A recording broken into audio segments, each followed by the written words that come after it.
Hello Pierrick, tu vas bien? Ça va et toi? Ouais, super. Je suis vraiment content de te recevoir pour cet épisode. Tu es copywriter pour l'OM et on va découvrir ton job et l'univers magique dans lequel tu évolues. En plus de ça, je suis hyper excité parce qu'on s'est eu au téléphone pour préparer cet épisode et j'ai vraiment senti une envie forte de ton côté de partager et de transmettre ta passion. Get set. Podcast franglais, on parle de personnes, de leur histoire et l'impact que le sport a eu dans leur vie. Le track inconnu. Est-ce que tu pourrais du coup expliquer ton métier comme si on était des enfants de 2 ans, quoi. Des enfants de 2 ans. Allez, ça tombe bien, j'ai un fils de 2 ans. Donc, je vais faire comme si je m'adressais à lui. J'ai un métier, alors j'ai une formation et mon métier, c'est celui de concepteur-rédacteur de base. Donc, le métier du concepteur-rédacteur, c'est initialement le mec qui trouve les idées pour les pubs. Voilà. Donc, quand tu vois une pub à la télé ou que tu vois une pub tout court, il faut bien qu'il y ait quelqu'un qui ait pensé à cette idée et ce quelqu'un, ben, c'est moi. C'est-à-dire, c'est typiquement mon métier. Et au fur et à mesure des expériences, des rencontres, finalement de mon parcours professionnel, ça a un petit peu muté. C'est-à-dire que je suis concepteur-rédacteur de formation et puis au fur et à mesure du temps, j'ai basculé au niveau du storytelling, de la direction de création pour avoir euh, on va dire, un rôle de super créatif pour les boîtes. Ok. Et donc, aujourd'hui, on va comprendre comment tu es arrivé justement à ce rôle de super créatif. Et pour revenir à ça, est-ce que tu as une anecdote qui est liée justement à cette découverte un petit peu de cette passion? Oui, bah si je dois un petit peu te résumer mon parcours, et peut-être que ça va, que par mon témoignage, ça peut aussi en aider deux, trois. Euh, Moi, j'ai véritablement on va dire un parcours de créatif à 100%. C'est-à-dire que j'ai passé une scolarité chaotique, j'ai redoublé deux, trois fois, très compliqué avec les profs, très compliqué avec l'école, très compliqué avec l'autorité au sens large. Euh, Parce qu'on s'est rendu compte très tard que j'avais une dyslexie. Et donc, c'est un truc qui est arrivé, je devais avoir voilà, déjà 15 ans. Donc, en fait, quand à 15 ans, on te découvre finalement une dyslexie, un truc que tu n'as jamais trop compris à l'école, pourquoi ça fonctionnait pas trop, forcément, il y a tout qui est bousillé. C'est-à-dire que toute ta scolarité, tu te rends compte à ce moment-là que tu as passé ta vie à trouver des subterfuges, à trouver des plans B pour finalement pour progresser à l'école, parce que quand t'es gamin, c'est comme ça que ça se passe. Et donc, j'ai passé littéralement mon enfance à trouver des plans B, à trouver des solutions, on va dire, créatives. Aujourd'hui, je me rends compte que c'est des Mm. solutions créatives, mais quand t'es dans le truc, c'est pas aussi évident que ça. Et en fait, ça m'a complètement formé, ça a formaté mon esprit, à toujours trouver cette espèce. Aujourd'hui, on dirait une culture du hack, mais en réalité, c'est plus une technique de plan B. C'est-à-dire que si le chemin, il faut aller du point A au point B, comment, avec un minimum d'effort, je peux faire ce parcours le plus rapidement possible. Et finalement, ce truc-là, c'est vachement lié à une passion, et on va peut-être en parler un peu plus, mais c'est littéralement lié à ma passion pour le rap. Je suis un bousier de rap français, un bousier de culture hip-hop au sens large, où la culture hip-hop, ce n'est que ça, ce n'est que du hack. Et finalement, j'ai fait mes études, il fallait faire un bac. Donc, j'ai pris le bac le plus facile à avoir, le bac STT, pour ceux qui connaissent, tu vois. Et à partir de là, bon, quelles sont les opportunités? Moi, je sais que je voulais travailler. C'était vraiment mon truc. L'école, ça n'a jamais trop été fait pour moi. Je voulais absolument bosser. Et là, en fait, on te propose tout de suite des BTS en alternance. Et il y avait le NRC, le MUC. Il y en avait un autre, j'en peux plus c'était. Et un, c'était communication des entreprises. Euh, Moi, je suis d'une famille d'infirmiers dans le 15e arrondissement de Marseille, si tu veux. Donc, en fait, on n'a pas de rapport à la communication. C'est-à-dire que, véritablement, dans la famille, dans mon entourage, personne ne fait de la communication. Et moi, j'ai vu ce BTS, communication des entreprises. Je me suis dit, bon, bah, banco, on va essayer ce truc-là, quoi. Et là, ça a été la révélation. C'est-à-dire que tout ce que j'avais, on va dire, appris de façon insidieuse à l'école pour essayer d'avoir des notes, pour essayer de décrocher des jobs, pour essayer de, entre guillemets, de m'en sortir ou quoi que ce soit, toutes ces techniques-là qui étaient des trucs complètement, je dirais, innés, là, d'un coup, tout faisait sens. Tout a commencé à faire sens. C'est-à-dire que, tiens, en fait, avec une image, une bonne présentation, une punchline, finalement, tout ça, ça commence à rentrer dans cet univers qui est la communication.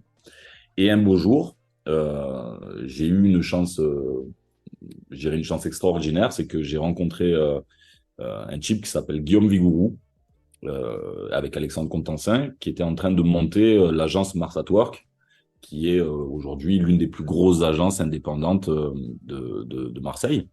Et donc, je passe pour un stage, quoi. Je passe un entretien, tu vois. Et le mec en fait, Guillaume m'avait repéré déjà à l'école. Donc, Guillaume, c'est Guillaume Vigouroux. Il m'avait repéré déjà à l'école. C'est un de tes profs, c'est ça? Hein? C'est un de tes profs, c'est ça? C'est ça. Il était consultant, enfin, intervenant, c'est ça. Et en fait, je sais pas, il fait un cours où, je sais pas, j'étais pas d'accord avec ce qu'il racontait, machin. Tu vois, toujours un peu l'esprit contestataire, rébellion, tu vois, ce truc-là. Et, il me dit, passe à l'agence. Tu vois, passe à l'agence. En gros, son petit jeu à lui, c'était, c'est marrant, t'as vraiment une grande gueule pour un mec qui est dans une salle de cours. Passe à l'agence. Tu sais, il y avait un côté, viens me voir, tu vois. On se rencontre, etc. Il me dit, bon, qu'est-ce que tu veux faire? Tu vois, qu'est-ce que tu aimes dans la vie? Qu'est-ce que tu veux faire dans la com, machin, etc. Et, et moi, je connaissais pas du tout les métiers de la communication. C'est-à-dire, oui, j'avais fait un BTS, mais en fait, ce qu'on t'apprend dans un BTS, c'est tu vas vendre des flyers, tu vois. Entre vendre des flyers et les métiers de la communication et tout ce qu'il y a derrière, si on te les explique pas, euh, tu vas rien apprendre. Et donc, il me dit, qu'est-ce que tu veux faire? Qu'est-ce que tu aimes? Et je lui dis, écoute, moi, je suis un bousillé de rap français. J'ai toujours des punchlines. J'adore ça. Tu vois, cette culture du bon mot, etc. Et j'ai toujours une idée derrière la tête aussi, tu vois. Mais j'aime la photo, j'aime la mode, j'aime l'architecture, en fait, j'aime tout. Tout me passionne.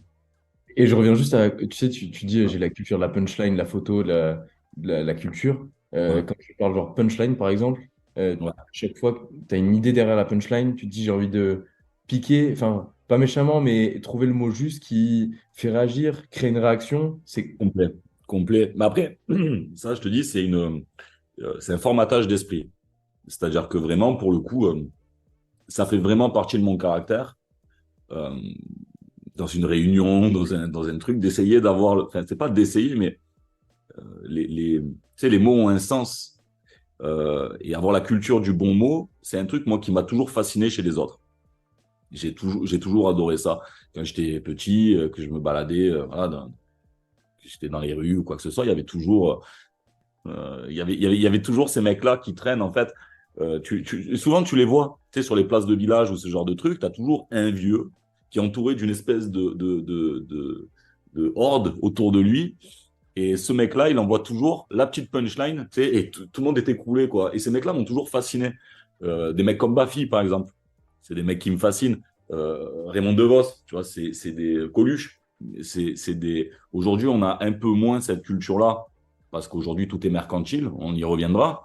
Mais la culture du bon mot, la culture de la petite phrase, etc., c'est un truc qui m'a toujours fasciné chez les autres. Et j'ai toujours eu ce truc-là, moi, par rapport au rap français. ok. Où, contrairement euh, au rap d'aujourd'hui, on va chercher beaucoup de flow, etc. Mon rap, à moi, je suis de ma génération, on était plus dans une école où on cherchait la punchline, on cherchait le petit truc qui va faire tilter. Et moi, j'ai grandi là-dedans. Et donc, forcément, je suis d'origine, en plus, je suis d'origine italienne, marseillaise, ben, ma mère est algérienne. Du coup, on a le verbe haut, comme on dit chez nous, tu vois, on a la culture de la générosité et on se vexe pas des choses. Hmm. C'est très dur pour froisser, quoi, tu vois. Et donc, j'ai grandi là-dedans, véritablement. Nous, on est une famille qui s'est faite, entre guillemets, une famille d'immigrés, quoi, hein, je veux dire, comme toutes les familles quasiment à Marseille.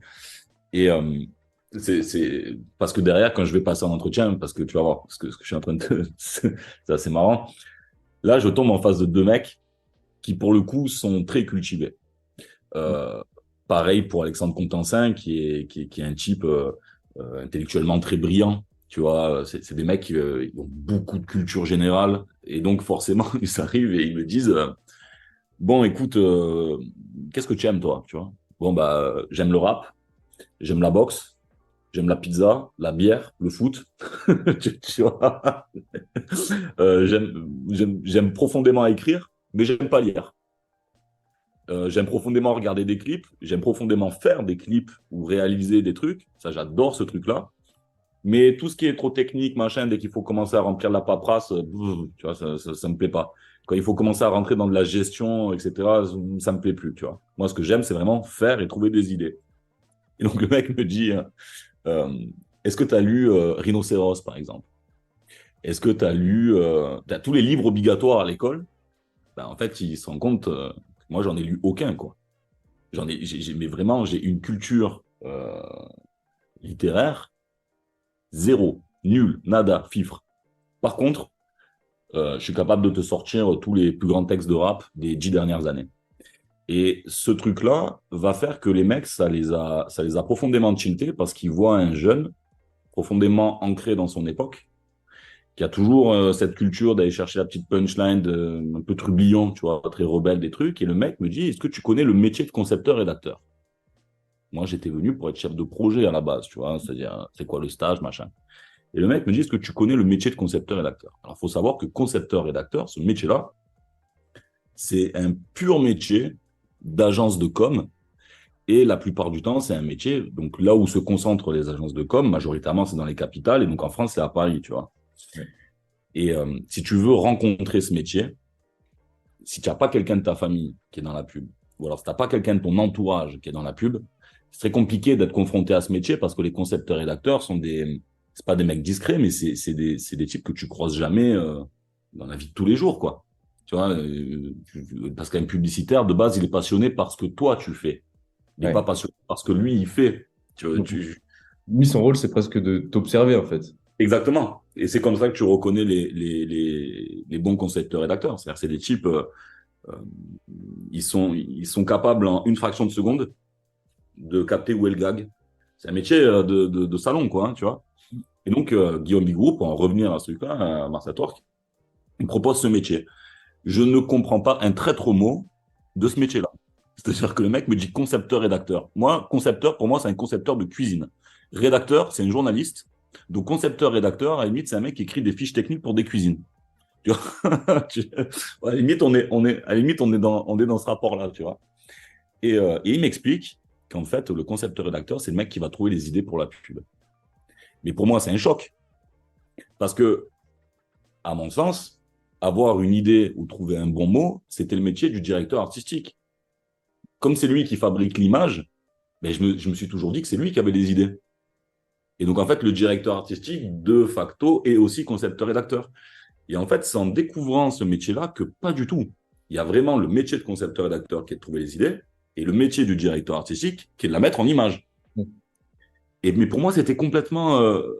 ça pouvait pas être possible, en fait, de gagner sa vie et de faire son métier en faisant des vannes ou des punchlines. Ouais. Tu vois? Juste par rapport à ça, là, c'est vraiment dans un cas de figure peut-être actuel dans une agence. On y reviendra peut-être plus tard, mais si on est dans des structures qui sont peut-être plus petites, tu peux avoir justement les deux, un DA et un rédacteur. Alors, tu peux l'avoir. Alors, maintenant, ce qui sauve pas mal le truc, c'est le community management, tu vois.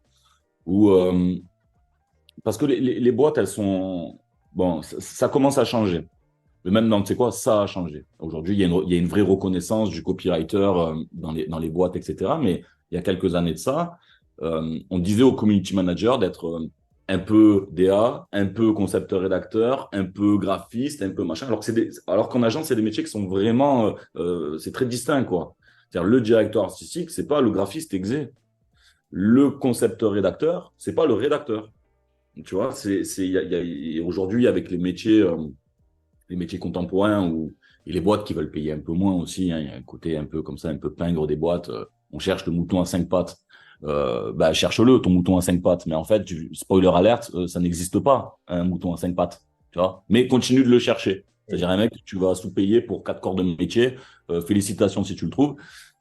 Mais en principe, vaut mieux quelqu'un qui fasse une chose très bien qu'un type qui fait un peu, il est bon un petit peu en tout, mais être bon un petit peu en tout, c'est souvent être bon à rien.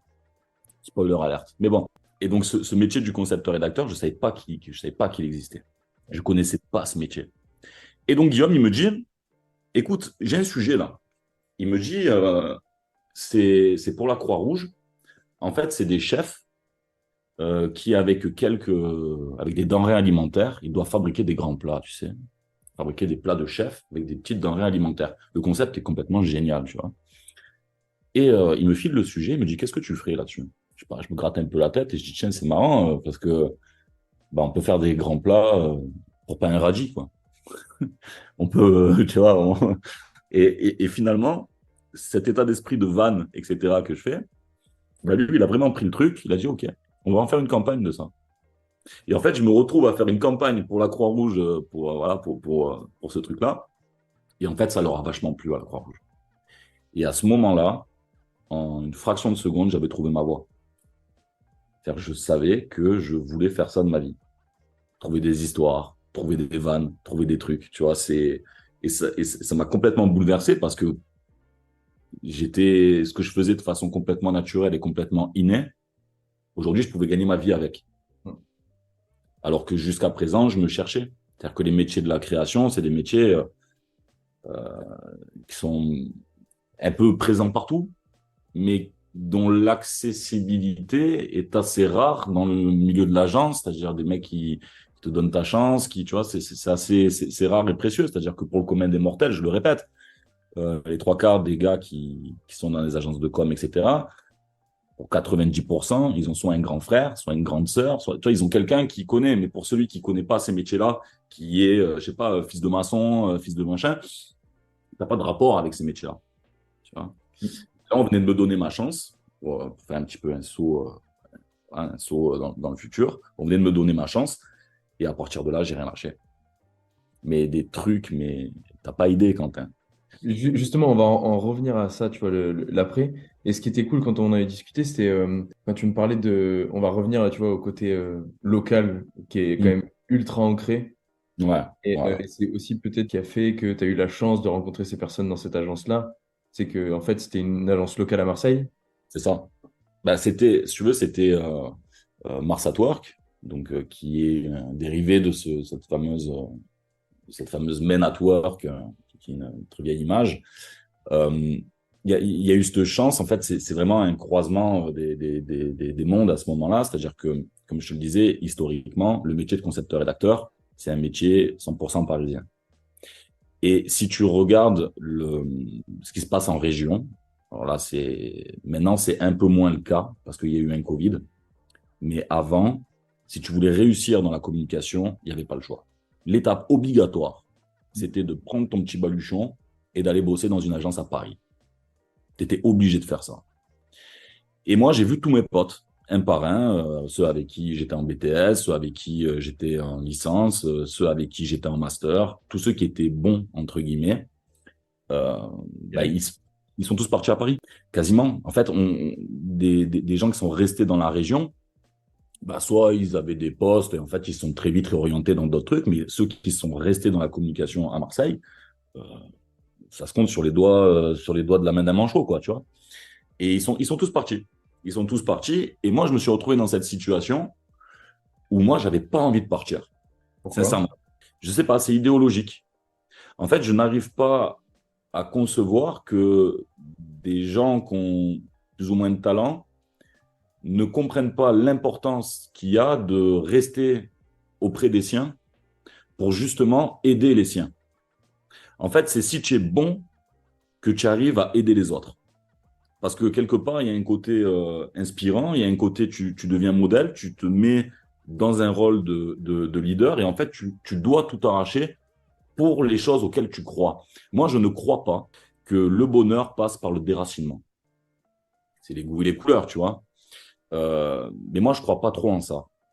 Moi, je crois plutôt en la capacité de faire vivre des histoires de proximité, des gens de proximité. Et donc, je me suis un petit peu mis dans ce truc-là, c'est OK, je ne monterai pas à Paris. Je sais que le métier m'impose d'y aller. Et en fait, je vais vous faire un petit tour de force. C'est que je vais devenir tellement bon, je vais tellement me fracasser, je vais tellement travailler, qu'il arrivera un jour ou ce seront des agences à Paris qui m'appelleront, mais pas l'inverse. Et pour en arriver à ce niveau-là, tu n'as pas idée des cahiers et des pages et de tout ce que j'ai dû faire, tout ce que j'ai dû travailler pour qu'un jour, ça se réalise. Il y a 10 ans de ça, quand je proposais une idée ou que je proposais une punchline, le premier truc, c'était que les mecs, dans les boards et dans ces réunions-là, les mecs se foutaient littéralement de ma gueule. Parce que je sais, j'ai un accent à couper au couteau. J'ai une façon où je dégage une certaine forme d'assurance, alors que quand tu connais vraiment le métier, tu sais que ce n'est que des doutes maquillés. Et en fait, les mecs, sincèrement, j'ai vécu des vraies humiliations internes, quoi. C'est-à-dire des types à qui tu proposes des idées, tu t'es vraiment fondu, les mecs t'appellent, etc. Et ça se résume avec des grandes tablées de mecs qui se bidochent en disant « Oh putain, à la bien, cousin !» Tu sais. Et avec finalement une espèce de, je dirais, de mépris dans le langage, c'est-à-dire qu'il y en a un qui, lui, est intimement convaincu du talent du mec, mais les 9 autres sont juste là pour se foutre de la gueule du Marseillais. Et ça a été des épisodes qui m'ont donné encore plus de détermination. Ouais. C'est-à-dire, OK, aujourd'hui, vous rigolez, il arrivera un jour où je vais tous vous faire fermer votre gueule. Tous. Et en fait, cette espèce de challenge, c'est pas de la rancune, c'est pas un truc, c'est plus un challenge personnel, quoi. Je me suis dit, OK, aujourd'hui, aujourd'hui, la forme prend le pas sur ce que j'ai à raconter. Mais il arrivera un jour où ce sera inévitable, parce que ce que j'aurai à raconter sera tellement fort que je puisse avoir un accent marseillais, que je fasse 1m80, 1m60, que je sois blanc, noir, bleu, toutes les couleurs que tu veux. Ce que j'aurai à dire et la pertinence de mes idées seront tellement puissantes que tu ne pourras pas passer à côté de moi. Et c'est cette espèce de détermination, de truc que je ne supporte pas chez les autres. C'est-à-dire, je ne supporte pas qu'on prenne les gens de haut. Et ça, on le verra que ça aura une certaine forme d'importance dans mon parcours, parce que ça fait partie de mes valeurs, ça fait partie de qui je suis. Vraiment, je ne supporte pas ça. C'est-à-dire l'irrespect de l'autre, c'est quelque chose que, voilà, loin de moi. Et surtout quand je vois des mecs qui ont fait des choix de vie plus que discutables, c'est-à-dire des gens qui viennent de la Vendée, machin, qui ont tout plaqué pour un salaire, qui vivent dans des cages à lapins et qui sont aujourd'hui en train de se bidonner d'un mec qui, lui, a fait le choix de rester, entre guillemets, sur ces terres pour faire rayonner et pour aider les siens, entre guillemets. Mais je ne supporte pas que ces mecs-là puissent me prendre de haut, tu vois. Mais comme je ne supporte pas qu'on puisse prendre quelqu'un de haut. En amont, tu étais intimement convaincu que c'était ce que tu voulais faire. Et du coup, au fond de toi, tu le savais, tu avais et ta passion et ton objectif. Et donc, forcément, quand tu as des gens comme ça en face de toi, tu dis, bah oui, bah, ok, aujourd'hui, vous rigolez, et demain, je vais faire en sorte que je sois extrêmement bon, quoi. Comment tu avances ensuite? Quelles sont les grosses étapes pour toi qui ont changé le jeu, en fait? En local, ce qu'il y a de très compliqué, c'est que la culture marseillaise ou la culture méditerranéenne au sens large, c'est une culture de l'histoire, c'est une culture de l'échange, tu vois. Mais c'est pas foncièrement une terre de concepteurs-rédacteurs ici. Tu vois, c'est ce métier-là du concepteur-rédacteur, je te le répète, c'est pas en région que ça se joue. C'est vraiment en capitale. Tu vois, c'est vraiment la capitale qu'il faut, tu vois, il faut aller dans ces grandes villes, dans ces grosses structures. Du coup, ce qui s'est passé, c'est que j'ai littéralement travaillé, on va dire presque gratuitement, pour le maximum de boîtes possibles quand j'étais jeune. Dès qu'il y avait une agence IMO, dès qu'il y avait un free à faire, une pizza, n'importe quoi, j'essayais toujours de trouver une idée pertinente. Et j'ai travaillé, pris un maximum d'expérience. L'expérience, et je le répète pour ceux qui nous écoutent, quand tu es jeune, l'expérience avant le cash. L'expérience avant le cash. Prends un maximum d'expérience. Il faut que tu deviennes en fait tellement habitué à pratiquer sur tous les sujets différents. Il faut toujours que tu sois créatif, innovant sur plein de sujets parce que ce truc-là, un beau jour, et c'est ce qui m'est arrivé, tu vas signer ton premier devis à 30 000 balles. Aujourd'hui, ça paraît rien, 30 000 balles, quand tu penses à une agence. Mais quand tu es seul, indépendant, et que tu vas faire ton premier projet à 30 000 balles, et tu vas te prendre 30 000 balles, et tu vas devoir gérer 30 000 balles, c'est pas grand-chose pour une agence, mais quand c'est toi, là, tu as franchi un cap. C'est-à-dire que tu arrêtes d'écrire pour 500 balles. Tu arrêtes d'écrire pour 1000 balles. Tu arrêtes d'écrire pour 1005. Maintenant, quand tu vas écrire, ce sera 30 000 balles. Et en fait, tout ça, tu vas pouvoir l'obtenir parce que tu as eu beaucoup d'expérience et le syndrome de l'imposteur dont on parlera, etc. Ce truc-là va s'évaporer à partir du moment où tu es capable de signer des gros devis, que tu es capable de faire des grosses réals. Et moi, ça a été vraiment une bascule dans ma carrière. C'est-à-dire que j'étais un concepteur-rédacteur. Ce jour-là, je suis devenu un super créatif. C'est-à-dire que tu es capable de comprendre la prod, tu es capable de comprendre un budget, tu es capable de comprendre une punchline, les incidences derrière tous les systèmes d'écriture. Tu vas devoir gérer un projet de A à Z et il y a du cash derrière. Et là, ça fait une vraie bascule dans ta carrière. Tu peux revenir sur la partie expérience, justement, où aujourd'hui on voit la facilité de se mettre en freelance quand on est jeune. Quand tu es créatif, tu as quelque chose au fond du ventre. Tu as quelque chose à raconter, tu as quelque chose à dire. Et donc, tu as envie de pouvoir l'exprimer avec un minimum de contraintes. Or, ce sont les contraintes qui fabriquent le créatif. C'est parce que justement, la situation semble impossible à résoudre que tu deviens un créatif. En gros, la boîte ne veut pas utiliser de verbe en ER.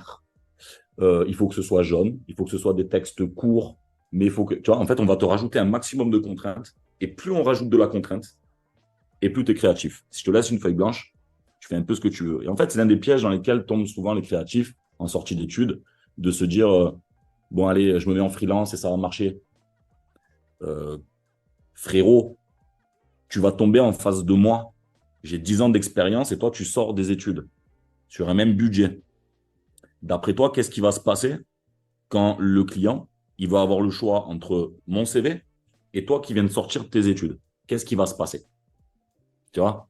Forcément, tu vas te faire, en tant que jeune, tu vas te faire démolir par des mecs. Quand je dis démolir, c'est récupérer les budgets, hein, c'est une image. Tu vas te faire piller tous tes clients parce que tu vas pas avoir l'expérience de gérer le client, etc. Le plus important, quand tu sors des études, et il faut remercier les agences de com ou alors les boîtes, les startups, etc. Il faut vite se mettre dans une boîte, vite commencer à comprendre comment fonctionne un annonceur. Comment ça fonctionne? Qui sont les ressources clés? En fait, spoiler alerte, depuis le début, toi, tu voulais parler au patron. Mais en fait, je vais te dire un truc. Le secret des boîtes, c'est que c'est jamais au patron qu'il faut parler. Il faut parler au second.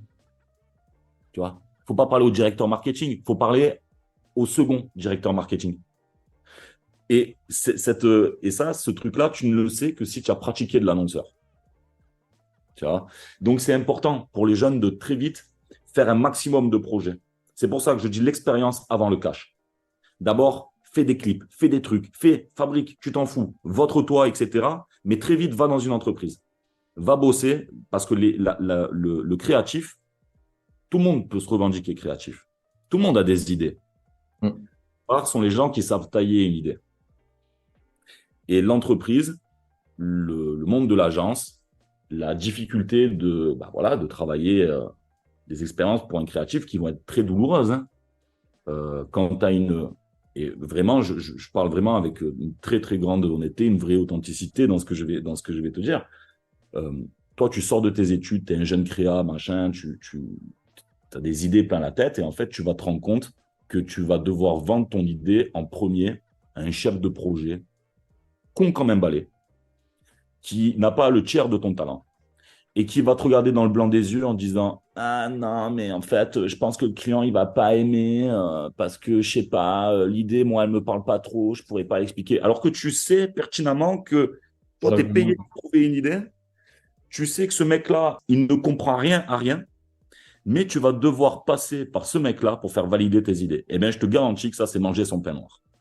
Le nombre de fois où je me suis pris la tête avec des chefs de projet, mais c'est eux qui vont aller devoir le vendre. Du coup, toi, tu es encore plus con si tu ne veux pas rentrer dans le moule ou d'essayer de comprendre comment ça fonctionne. Donc, c'est pour ça que je le dis, sors des études, ne fais pas la grossière erreur de penser que tu es le mec le plus talentueux du monde. Parce que, spoiler alerte, tu ne l'es pas. Je ne le suis pas non plus, on ne l'est pas.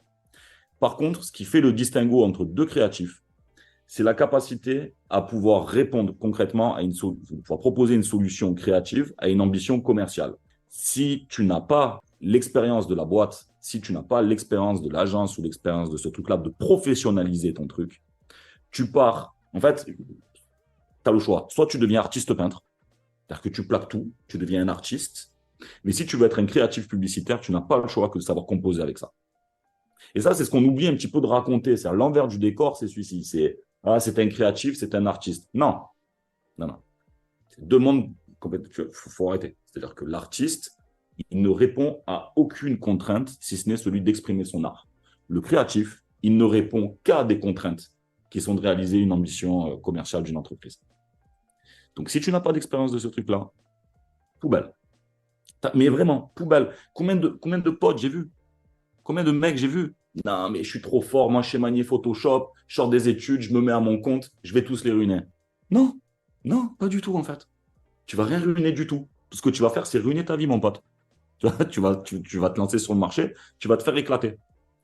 Par contre, si tu es assidu dans ton travail, si tu es créatif, que tu as une ambition, que tu as une cause qui t'anime, parce que moi j'ai une chance, c'est que moi j'ai une cause. J'étais animé par un esprit de rébellion, je suis animé par un esprit de rébellion, et mon esprit de rébellion à moi, c'est de faire rayonner toute ma culture sudiste.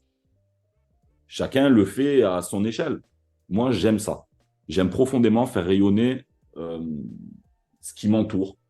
Voilà, j'aime présenter les choses sous un bon angle. J'aime montrer en fait ce qui moi m'anime, ce qui me plaît, le partager ce plaisir avec les autres. C'est vraiment un leitmotiv. Je suis un enfant du Marseille bashing. Donc, tu me vois arriver là, tu vois, dans la chronologie du truc. Vas-y, vas-y. Voilà, je suis un véritable enfant du Marseille bashing. Moi, j'ai grandi avec l'image de les Marseillais, vous êtes tous des voleurs. Les Marseillais, vous êtes nuls, vous êtes complètement abrutis par le pastis et le soleil, tu vois. Et si vous prenez la parole, c'est qu'il y a une Kalachnikov quelque part et du trafic de stupes. Voilà. C'est l'image que renvoie Marseille quand je nais. Et je trouve ce truc complètement injuste. Et on a toujours trouvé ça complètement injuste parce que Marseille, ce n'est pas ça. Marseille, ce n'est pas ça. Marseille, c'est depuis toujours la capitale de l'alternative. Si on parle de grands marchés boursiers quelque part, alors chez nous, on parlera d'économie solidaire et sociale. Partout ailleurs, c'est des journées qui sont grises. Chez nous, on a 300 jours de soleil. Partout ailleurs, tu te dis, mais attends, c'est pas possible d'aller bouffer avec le président de la chambre de commerce, machin, etc. Si tu connais pas X et Y et tout. Ici, en 2 poignées de main, tu le connais. Partout ailleurs, les gens sont un petit peu segmentés, d'où tu viens, c'est quoi ton statut, machin. Ici, on est d'abord Marseillais. Et en fait, il y a une vraie culture de l'alternative. On s'en rend pas compte. Et ce qui a changé, c'est qu'il y a les réseaux sociaux qui sont arrivés. Et les réseaux sociaux ont permis de montrer Marseille vu des Marseillais. Et les gens se sont rendus compte que, en fait, Marseille, c'est pas que ça, quoi. Et ça, donc j'ai pas mal de chance parce que j'arrive à un moment où Marseille a l'opportunité de pouvoir se vendre par elle-même.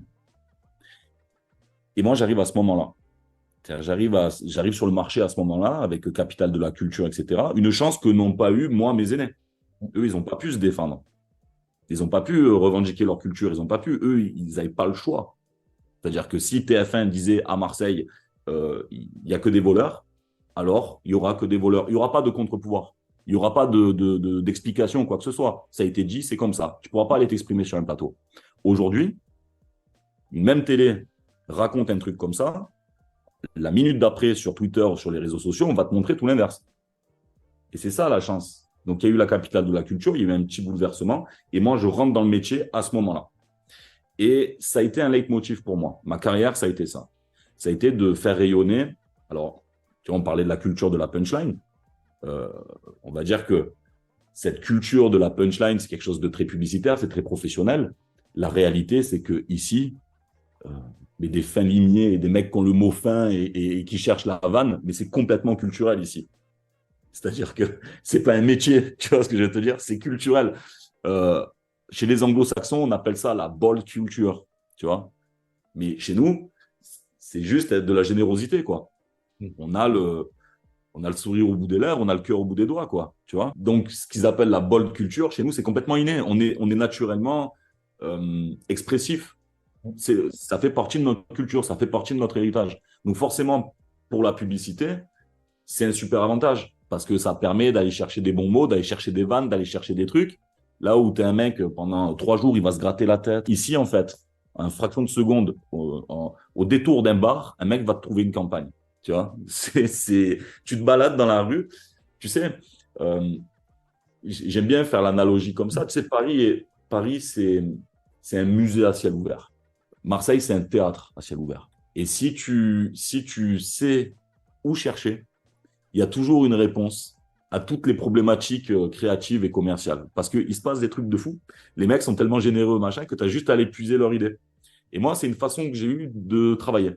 Quand je me suis mis consultant et j'ai commencé à devenir consultant créatif, parce qu'il arrive un moment où l'agence, c'est bon, j'avais fait le tour. Ouais. Donc, je me suis mis en consultant créatif. C'est là où j'ai eu des super budgets, des super rencontres, etc. Et j'avais une méthode un peu bête dans ma façon de travailler. C'est que moi, je suis arrivé avec un truc que ça faisait pas mal d'années que je voulais expérimenter. Je vais dans une boîte et en fait, pendant une semaine, tu vas me faire passer pour un sales. Voilà. Donc, en fait, je vais répondre à une problématique créative parce que tu m'appelles pour faire un brand book, tu m'appelles pour travailler un film, etc. Pour retravailler, moi, c'est ce que j'aime en plus, c'est vraiment travailler le branding complet d'une marque. Le gros œuvre, en fait. C'est vraiment mon truc. Mais je n'ai jamais supporté le fait qu'il y ait des types qui débarquent en costume qui vont t'apprendre à toi ton métier. Et le publicitaire, il arrive, dit non, mais attends, c'est quoi ton business plan là? Non, mais attends, pas du tout. En fait, tu vois, ça, c'est un truc que je supporte pas. Donc, moi, j'aime bien me confronter au réel. Donc, je vais dans une boîte et pendant une semaine, je me fais passer pour un employé. Et à partir de là, tu découvres qu'en fait, ce qui pensait être un problème de signature de marque, en fait, c'est un peu plus profond que ça. Ça commence déjà par un management qui est un peu à la con. Ou inversement, des super managements qui sont pas mis en avant, alors que c'est ce pourquoi les mecs sont venus. Et en fait, ça te permet de comprendre que la communication, moi, c'est comme ça que j'aime le travailler, la communication devient un outil pour l'entreprise. C'est pas un effet de mode, c'est-à-dire si tu veux mettre un coup de vernis, régale-toi, paye-toi un super illustrateur, machin, tu vas te régaler. Mais si tu veux que ça ait du sens, si tu veux vraiment faire le métier, il n'y a pas de secret. Il faut aller dans la boîte. Il faut rentrer dedans. Il faut comprendre. Il faut discuter avec les gens, machin. Et nous, comme on a une aisance relationnelle assez naturelle à Marseille, bah, ça permet de très vite. En plus, tu arrives, ah, c'est cool là, tu viens d'être recruté, tu es l'équipe de François, génial et tout. Bon, ben, on se voit à la pause déj. Ouais, ouais, carrément. Bien sûr qu'on va se voir. Raconte-moi comment ça marche dans la boîte. Et en fait, tu prends un maximum d'infos et là, tu commences à travailler. Et j'ai eu pas mal de chance. C'est que les boîtes pour lesquelles j'ai travaillé, c'était souvent des startups, souvent des esprits très novateurs. Et ce que je leur propose, c'est en 5 semaines, on va faire votre brand book, mais avec une petite particularité, c'est que la dernière semaine, je vais prendre le board, on va dessiner ensemble le logo, et vous n'allez pas le faire chez vous dans vos trucs. Non, non. Vous allez venir à Marseille, au panier, dans un appartement blanc, et pendant une semaine, on va travailler votre identité avec 2 directeurs artistiques, tu vois, et vraiment, on va s'enfermer pour que justement, on puisse accoucher de cette identité d'entreprise. Non, mais l'idée, c'est de les sortir de leur cadre et qui apprennent. Exactement. Et c'est des théories que j'avais envie d'appliquer, etc. Et en fait, ça a super bien fonctionné. À tel point que j'ai eu un carnet de commandes qui a explosé en quelques mois, parce que la culture de la startup, bah, c'est ça. C'est-à-dire que les mecs, ils filent ton numéro comme un super consultant, machin, etc. Et moi, je me suis toujours présenté à eux avec une forme d'humilité, mais en sachant de quoi j'étais capable. Je sais que je suis capable de faire un brand book de A à Z. Je sais, parce que, on en revient au début, j'ai l'expérience. J'ai tellement travaillé, je me suis tellement cassé les dents, je me suis tellement pris des claques, mais vraiment des claques d'un autre monde, que ça a fini par rentrer et maintenant, ça, je sais faire. Par contre, ce qu'il faut avoir, c'est l'humilité de repenser son métier. Moi, je voulais pas répondre au process. Je voulais pas répondre à tous ces trucs-là. C'est-à-dire, tu viens, tu me fais ton brief, je regarde, ouais, ok, je le file à quelqu'un, ouais, ok, on trouve ta petite punchline. Non, non. Moi, je veux quelque chose auquel tu crois. La croyance d'entreprise, c'est hyper important. Et donc, cette façon de travailler, finalement, ça a fait un peu de bruit dans le métier du consulting, machin, etc. Ça a fait un peu de bruit. Et puis, un jour, je fais super bien le tu étais là. Et attends, je continue. Allô? Ah, bonjour l'Olympique de Marseille. Oui. Ah, d'accord. Et un beau jour, je reçois un appel de l'Olympique de Marseille qui cherche quelqu'un capable de retravailler toute l'identité de marque de l'Olympique de Marseille. Donc vraiment, travailler la brand stratégie du club. Et à ce moment-là, j'ai 30 ans ou 31 ans, comme ça. Donc très jeune déjà. Enfin, Ouais, tu es très jeune. ouais, c'est jeune. Et en fait, je me retrouve à 31 ans à redessiner la marque Olympique de Marseille. Ouais. Déjà, premier sentiment quand tu reçois cet appel, c'est quoi? Tu es totalement excité? Ouais, ouais, ouais. Alors, il y a deux trucs. Il y a alors l'honneur finalement qui t'est fait parce que l'Olympique de Marseille, j'ai grandi dedans. Tu vois, c'est très compliqué de passer à côté. Euh, et très vite, je me rends compte qu'il y a 95% de chances que je me plante. Mais il y a peut-être 5% qui feront que je peux réussir. Parce que c'est tellement énorme. L'Olympique de Marseille, c'est pas une marque. L'Olympique de Marseille, c'est une icône. Et, euh, et, et travailler une icône, c'est pas travailler du brand, tu vois. Voilà, le Ouais. brand, machin, etc. Ça, c'est des trucs pour les entreprises ou pour les clubs qui n'ont presque que ça à raconter. Tu le vois, par exemple, en MLS. Les États-Unis, c'est un très jeune pays. Donc, pour eux, la culture de marque et la culture de l'activation, c'est les champions du monde là-dessus. Tu vois, ils nous mettront toujours des tolls, à nous en tant que Français, ils nous mettront toujours des tolls sur les activations, et Rihanna qui arrive en hélicoptère, et nanani, tu vois, ils arriveront toujours à faire ce truc-là. Donc voilà, les Américains nous mettront toujours des tolls là-dessus. Par contre, nous, c'est différent. Le rapport que tu entretiens avec le club, c'est d'abord une culture. Et un club de foot qui bombarde, c'est la rencontre entre une ville, un club et sa culture. Et quand tu arrives à aligner le triptyque, alors ça fait l'Olympique de Marseille, ou ça fait Lens, tu vois, ou Saint-Étienne, qui Ouais. sont des clubs euh, très ancrés, très populaires, etc. Et l'Olympique de Marseille, en termes de symboles, il n'y a pas d'autres symboles aussi populaires, aussi forts en termes de passion, en termes de tout ce que ça véhicule. Il n'y a pas d'équivalence à l'Olympique de Marseille en France. Il n'y a pas d'équivalence. Et donc, je me retrouve à devoir travailler la plateforme de marque qui, à l'époque, était celle qui avait été travaillée par l'agence McCann. Et ils avaient proposé OM Nation. Alors, OM Nation, c'est un truc voilà, qui permet de signer un renouveau. Donc, à ce moment-là, on est dans cette culture d'entreprise qui est la culture du disruptif. Tu sais, auprès des investisseurs, quand tu dis bonjour, on vient faire du disruptif, tu vois, bah, ouais, ça vend, quoi. Tu vois. Mais sauf que le disruptif, euh, c'est pas avec l'anglicisme que tu vas y arriver. Et tout de suite, c'est le premier truc que j'interprète. Et il faut rendre à César ce qui appartient à César aussi. Hein. Moi, je suis recruté sous Hervé Philippe, qui est directeur média marketing, très grand talent. Je suis sous Jacques-Henri Hérault à ce moment-là, donc un président qui a fait pas mal couler d'encre sur le rapport qu'il entretient avec Marseille. Et, euh, et finalement, la plateforme de marque, elle était bien, mais jusqu'à un certain moment. Et là, il fallait trouver un renouveau. Et c'est dans ce cadre-là que moi, je rentre. Et je leur dis, plutôt que de prendre une culture anglo-saxonne qu'on va venir implanter à l'Olympique de Marseille, moi, je vous propose qu'on fasse l'inverse. On prend une culture marseillaise qui va avoir un écho à l'international. On fait la fête comme à Naples. Chez nous, on mange comme à Casablanca. Tu vois, on est une ville-monde. Donc finalement, il faut se servir de ça pour arriver à faire rayonner le club, quoi, tu vois. Et donc la signature donc la plateforme de marque, elle va s'appeler à jamais Marseillais. Et c'est un petit peu une espèce de bouleversement même au sein du club. Parce que Jacques-Henri va partir, c'est Pablo qui arrive, etc. Et en fait, cette nouvelle équipe de Pablo, Pedro, etc., va littéralement prendre le sujet. Et comme ce sont des mecs qui aiment profondément le football, ils aiment profondément la culture, mais vraiment, hein, ils aiment profondément Marseille, alors ils vont faire confiance à cette plateforme de marque. Ok. Et moi, ils vont m'offrir quelque chose d'inestimable. C'est une liberté créative là-dessus. Et ça m'a fait franchir un cap. Alors, jusqu'à présent, je connaissais le métier.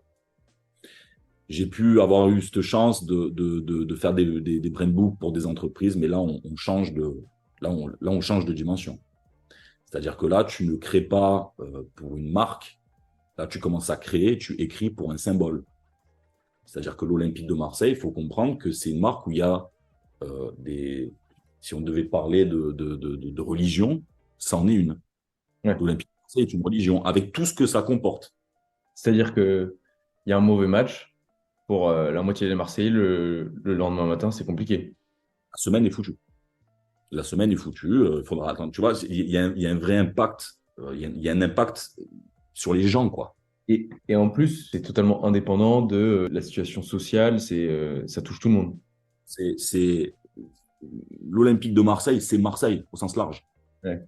C'est-à-dire que tu peux ne pas venir de Marseille, être pour l'Olympique de Marseille. Quelque part, ça fait de toi un Marseillais, parce que moi, je défends une idée, je défends un concept qui est celui de l'âme marseillaise. C'est-à-dire qu'il y a des gens qui ont une âme marseillaise. C'est pas la peine d'être né à Marseille pour être Marseillais. Il faut épouser Marseille pour être Marseillais. Je connais quelqu'un, parce que je l'ai en tête, je te dirai pas son blaze. Mais le mec est né ici, il a rien de Marseillais, le mec. Vraiment, il est né ici, il a rien de Marseillais. Inversement, j'ai la chance aussi de bosser avec même dans voilà, des mecs qui viennent d'ailleurs, ils sont plus Marseillais que moi. Parce qu'ils ont épousé la ville, ils ont épousé la culture, ils ont épousé l'identité. Et aujourd'hui, la responsabilité qui est la mienne, c'est de créer, de trouver l'histoire juste pour justement toujours avoir ce truc qui rassemble. Et tu as toujours plus de raisons de te rater que de réussir. Parce que c'est une icône. L'Olympique de Marseille, c'est une icône. Et de toute façon, on a bien vu quand ça a été des... Alors attention, je dénigre pas mes collègues ou quoi que ce soit, mais il arrive un moment, et moi je le vois dans le football, quand c'est pas des mecs qui ont profondément une culture populaire ou qui n'ont pas profondément une culture de supporter, tu peux faire ce que tu veux, en long, en large, en travers. Ça se voit que ta campagne, elle est pourrie. Que ce que tu racontes, c'est nul. Parce que c'est une insulte à tous ces gens qui sont capables de se saigner. Ils gagnent le RSA, ils gagnent quasiment rien et ils sont capables de se saigner pour venir voir des matchs. Le minimum que nous, on doit leur proposer, c'est d'être à l'exactitude de l'excellence de ce que eux sont capables d'investir pour le club. T'as un exemple comme ça de challenge genre, spécifique que tu t'es mis en tête quand tu es arrivé à l'OM justement pour refaire cette image de marque ou... La première, ça a été, c'est la toute première campagne. Alors, elle est pas passée sous le radar. Au contraire, c'est une campagne tout en punchline. Et la campagne d'abonnement, parce que la campagne d'abonnement, c'est l'un des moments forts pour le club. Ouais. C'est-à-dire que on pense qu'une campagne d'abonnement, c'est une campagne qui dit aux gens, abonnez-vous. Mais c'est complètement faux. Une campagne d'abonnement, c'est le moment pour le club de faire rayonner qui il est, de faire rayonner son identité. En fait, tu as le football, et ensuite tu as sa communication, et ensuite tu as la communication publicitaire et tu as le brand. La campagne d'abonnement, c'est un moment de symbole ultime, quoi. Parce que ça va donner le là, ça va donner le truc. Et comme on était sous cette campagne qui était One Nation, machin et tout, moi, je voulais faire un switch. Et le switch créatif, c'était de dire, OK, d'abord, avant de commencer à faire des grandes histoires, des machins et tout, d'abord, on va déjà recommencer à parler marseillais. Et la première campagne qui sort, c'est sur une boutique. Et d'ailleurs, je remercie Puma pour ça, parce qu'ils, franchement, ils ont joué le jeu de ouf. Et les mecs, ils sont au top. Ils nous ont laissé la devanture de la boutique Puma à Canebière pour annoncer le retour des abonnements. Et la punchline, c'était il est temps de ressortir les chants avec Canebière. Donc, si tu sais le chant auquel on fait référence, ça veut dire que, OK, on parle le même langage. Sur la gare Saint-Charles, on a écrit métro, boulot, Alvaro. Tu vois, et en fait, c'était une campagne tout en parlait marseillais. Tu vois, le diable s'habille au Prado. Tu vois, que des petits jeux de mots comme ça, très populaires, très simples, très, très rigolos. Et en fait, ça a permis de renouer le dialogue avec les Marseillais. Et en fait, ça les a fait marrer. C'est-à-dire qu'aujourd'hui, on appellerait ça une campagne Burger King. Tu vois, Ouais. ce ton. Mais en fait, c'est pas une campagne Burger King, c'est juste une campagne méditerranéenne parce que justement, il y a ce rapport direct, tu vois, avec le sourire, on va chercher le sourire, quoi.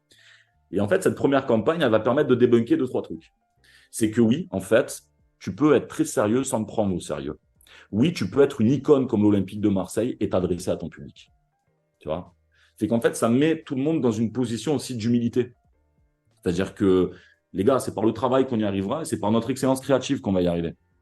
Donc, la deuxième campagne qui va sortir derrière, celle-là, elle va faire couler un peu plus d'encre.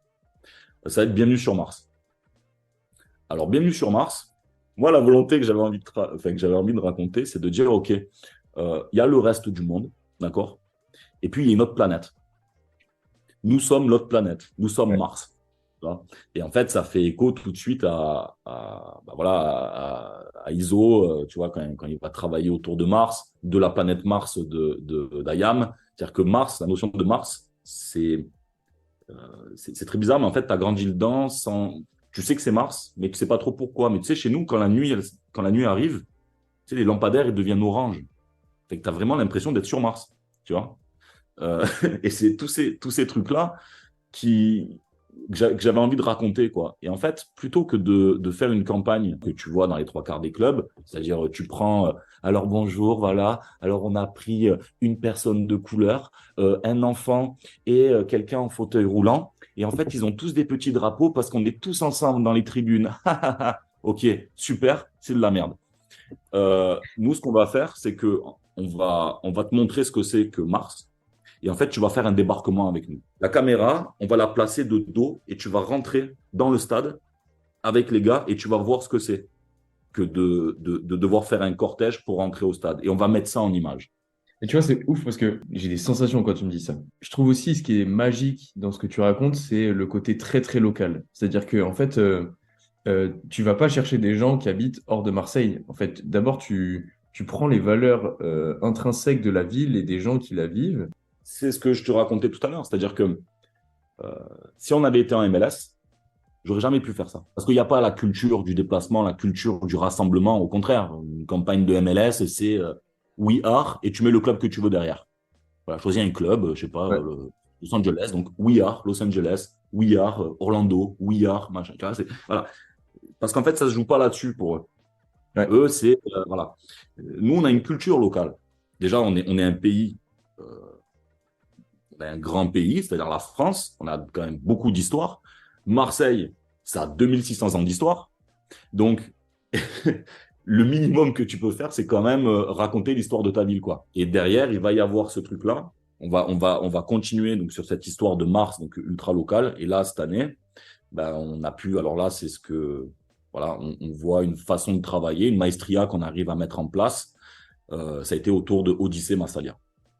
Et alors là, Odyssée Massalia, c'est la thématique de la saison dans laquelle on est en train de discuter là, donc 2023-2024. Ouais. Et là, carrément, on va aux racines de la ville.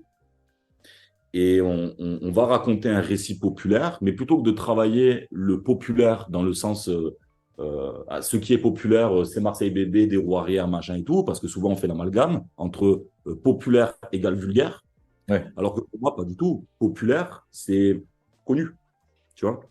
Et finalement, le plus grand récit de la mer Méditerranée, ça tombe bien, il est grec, c'est l'Odyssée. Donc, en partant de cette idée qui colle avec la plateforme de marque à jamais marseillais, eh bien, finalement, on arrive à travailler cette campagne Odyssée Massalia.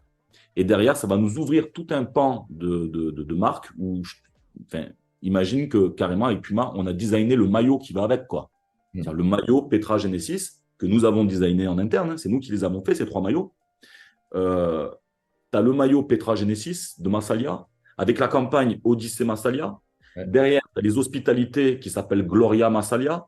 Tu as le tifo de la ville qui va reprendre cette histoire de Massalia. Tu vas aller jouer contre AEK, qui est un groupe ami en Europa League, qui est grec, où ça raconte l'histoire d'une fraternité. Enfin, l'histoire prend vie, quoi. Justement, c'est juste passionnant. Mais je veux juste revenir sur un truc dont on avait parlé et qui est lié justement à cette campagne, c'est l'open source. Ouais, c'est une. Alors voilà, pareil, c'est-à-dire que même dans la conception même, tu vois, comme je te disais tout à l'heure, moi j'aime bien travailler mon métier.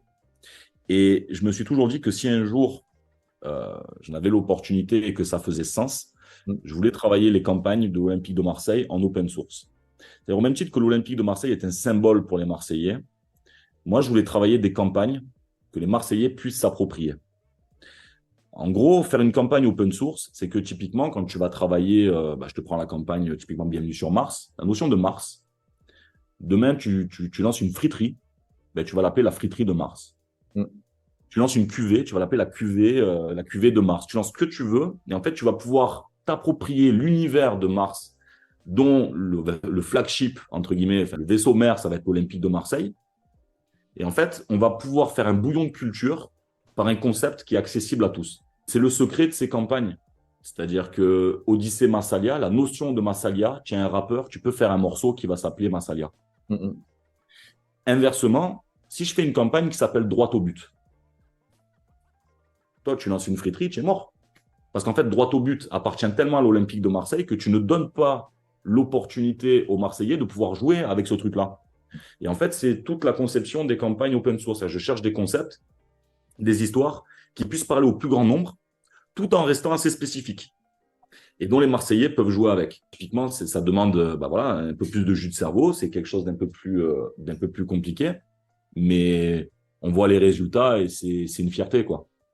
Vraiment, c'est une fierté. Moi, j'ai pas d'autre honneur que quand les mecs viennent me voir, ils me disent putain, j'ai vu ta campagne, elle tue, quoi. Putain, mais alors, voilà, c'est bon, tu vois, j'attends rien de plus, quoi. Juste, ça tue. Voilà, Ouais, c'est bon, tu m'as refait. j'adore. Putain, merci Pierrick. Eh ben, écoute, avec grand plaisir. Est-ce que juste, dernière question que je pose toujours, c'est est-ce que tu as un livre qui t'a marqué? Ou alors est-ce que Ouais. tu as peut-être, ouais, quelle source d'inspiration tu peux avoir? Ma femme qui rigole derrière, parce qu'elle sait ce que je vais dire. Source d'inspiration, L'école du micro d'argent d'Ayam. Ouais. Et un livre qui m'a bouleversé, Matière grise de Raymond DeVos. Le recueil de tous ses plus grands sketchs. Je note à lire. Trop cool. Vraiment, juste merci beaucoup parce que c'est passionnant de pouvoir toucher et essayer de comprendre aussi tout ce qui Bah, est. j'espère juste que je vais pas emmerder tes auditeurs, quoi, tu vois. Mais Je vais te dire que s'ils écoutent jusque-là, c'est que ils ont dû être passionnés, comme moi, comme toi. Donc, je pense que non. ok. Bon, bah écoute, bah, merci à toi et avec grand plaisir. Si l'épisode avec Pierrick vous a plu, n'hésitez pas à vous abonner, à le partager et à vous connecter sur les réseaux. Ciao!